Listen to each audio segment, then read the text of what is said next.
अस्सलाम वालेकुम रहमतुल्लाहि व बरकातुहू। आज हम लोग कायदा स्टार्ट करेंगे। अच्छा, कुछ लोग पूछते हैं कि हम लोग कायदा पढ़ना क्यों ज़रूरी है, हम लोग डायरेक्ट कुरान क्यों नहीं पढ़ सकते। इसकी रीज़न ये होती है कि जब भी आप कोई लैंग्वेज सीखने जा रहे होते हैं, कोई लैंग्वेज लाइक जैसे अभी आप लोग ये कुरान पढ़ने जा रहे हैं तो आप लोग अरबी लैंग्वेज सीखने जा रहे हैं।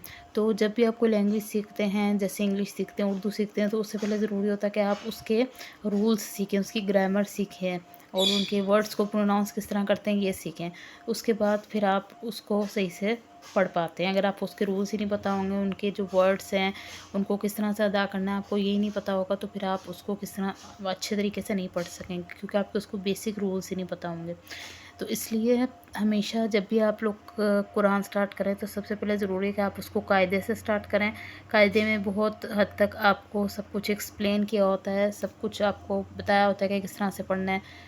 और ये वीडियो देखने के बाद आपको और मज़ीद अच्छे से पता चल जाएगा कि किस तरह से हमने हर चीज़ को परफेक्टली पढ़ना है। और फिर उसके बाद जाकर जब आपको सारे रूल्स और सारी चीज़ें पता चल जाएंगी तो फिर आप उसको कुरान को इंशाल्लाह अच्छे से पढ़ सकेंगे।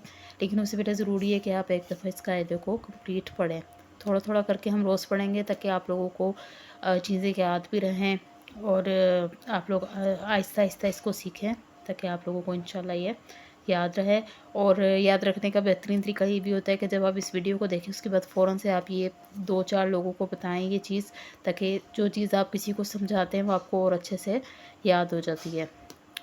अच्छा, अब जैसे इसमें अब कुछ इस तरह से भी हम लोगों ने देखना है कि कुछ ऐसे अल्फाज हैं जो कि जैसे ये अलिफ पे लिखी हुई है, ठीक है। कुरान कुरान अरबी में और उर्दू में अलिफ पे में क्या फ़र्क है, कौन से लफ्ज़ इसमें आते हैं और उसमें नहीं आते, और उसमें आते हैं और इसमें नहीं आते। उर्दू वाली जो अलिफ पे है वो तो हम सबको आती है, तो वो भी हम आज देखेंगे। तो हम स्टार्ट करते हैं। बिस्मिल्लाहिर्रहमानिर्रहीम। अलिफ बा। अब ये साथ लिखा भी हुआ है कि इसको बा पढ़ना है, बा, बे नहीं पढ़ना। उर्दू में हम इसको बे पढ़ते हैं, यहाँ पर हमने इसको बा पढ़ना है। ता, सा। अच्छा, सा पढ़ते हुए हमने क्या करना है कि हमारी जो ज़ुबान है वो हमने दोनों दांतों के बीच में रख के थोड़ी बाहर की तरफ निकाल के इसको अदा करना है, क्योंकि सा के जो उसका मखरज है जिससे कि लफ्ज़ अदा होता है वो इस तरह से होता है कि आपने अपनी ज़ुबान जो है वो दोनों दांतों के बीच में रख के थोड़ी सी बाहर निकाल के इसको बोलना है, था। ठीक है। और आप लोग इसकी प्रैक्टिस करें। अगर आप लोग ज़ुबान अंदर रख के सा बोलेंगे तो वो किसी और तरह से निकलेगा, अगर आप लोग ज़ुबान बाहर निकाल के पढ़ेंगे तो उसकी आवाज़ और होगी। ये आप लोग प्रैक्टिस करके देखें। तो इसलिए इसको इस तरह से पढ़ते हैं, था।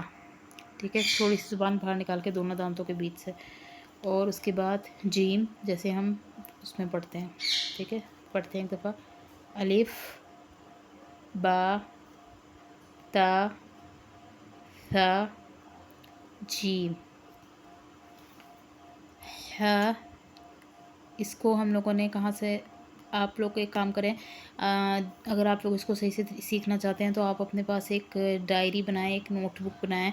उस पर ये सारी चीज़ें जो जो आप रोज़ सीखें वहाँ पे पॉइंट्स नोट करते रहें, ताकि अगर आप कल भूल भी जाएं तो आपको वीडियो दोबारा देखनी ना पड़े। आप लोग अपनी डायरी खोलें और वहाँ से आप लोग इसको देख सकते हैं कि कौन सा लफ्ज़ कैसे अदा होता है, उसका मखरज क्या है। हाँ, इसकी आवाज़ हलक से निकलती है। अब जैसे एक ये है, एक ये है, ठीक है। अब दो हाँ हैं तो इन दोनों का मखरज अलग अलग है। इसका जो मखरज है ये हा, इसको नरम हा बोलते हैं, इसको हलक से निकालते हैं, हा, बहुत स्मूथ, बहुत नरम, हा। खौ, ठीक है, इसको खे नहीं पढ़ना, खौ, ठीक है। उसके बाद दाल, जाल। अच्छा, अब जाल और सा को भी हम लोग एक तरह से पढ़ेंगे, इसमें भी हम लोग ज़ुबान बाहर निकाल के पढ़ते हैं। और इसके जो, अगर आप इसको ज़ुबान बाहर निकाल के नहीं अदा करेंगे तो इसकी आवाज़ और होती है। और मैंने आपको पहले भी बताया कि अगर आप आवाज़ चेंज कर दें, प्रोनाउंसिएशन चेंज कर दें, तो उससे आपका मीनिंग चेंज हो जाता है। उसके बाद है रॉ, ठीक है, रॉ।